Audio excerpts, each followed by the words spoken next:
আমার মরে যাবার সময় হয়ে গেছে, বেশি দিন আর বাঁচতাম না। বাড়ি তো আমার একেবারে মানে অধৈর্য বানায় আছে সব কিছু করিয়া। কালার থেকে খাওয়া নাই, আজকে যাওয়া অল্প বিরিয়ানি এনে খাইতেছি ঘাটো বাজার হইবার আগে মার্কেস মসজিদের ন। আমার তো বহুত কিছু করলাম দুনিয়াটার মধ্যে, ভাবতেছি যদি মরে চড়ে যায় কিবা মূল্য কি কথা, এটা তো তদন্ত করবার আমার পিছিয়ে মানুষ নাই। আমার দর্শকরা একটু জানাই আছে না মরি, এটার লেগে এই ভিডিও।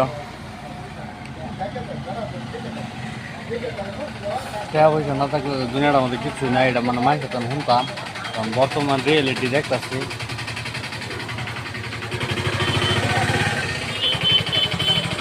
এতদিন আসলাম বাইরে, বর্তমান বাইরে সেই মারসানি দরিয়া একেবারে মানে সবই বিরত হয়ে গেছে আমার উপরে।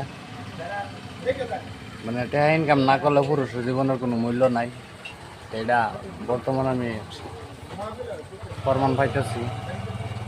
শুক্রবারের দিন আজকে একটা পবিত্র জুম্মার দিন, আমি জুম্মা তো যাই না। আমি মানে দুনিয়া থেকে আমি যাবে লিগা একদম প্রস্তুতি লইতেছি। এই বেমানের দুনিয়াটার মধ্যে যতদিন থাকাম ততদিন মানে পাপে বুঝা, মানে পাপের বোঝা লয়ে সেই করে আমি ঘুরার পাইতাম না।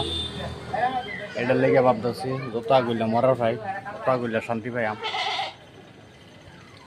আগে যদি সব কিছু ভালো থাকতো তো বাইতে বয়ে ভাত সাত খাইতাম, তখন আমার কোনো আইনের শান্তি নাই। এটার লেগে খিদা বস্তু সহ্য করা হয় না। আরেকজনের জানাইছি, নাইলে দেখে গেছে বয়ে খাইতেছি। সবই একটু ভাবনা চিন্তা করে চলবেন দেশটার মধ্যে। বিমানের দুনিয়া, এই দুনিয়ার শান্তি পাইতেন না।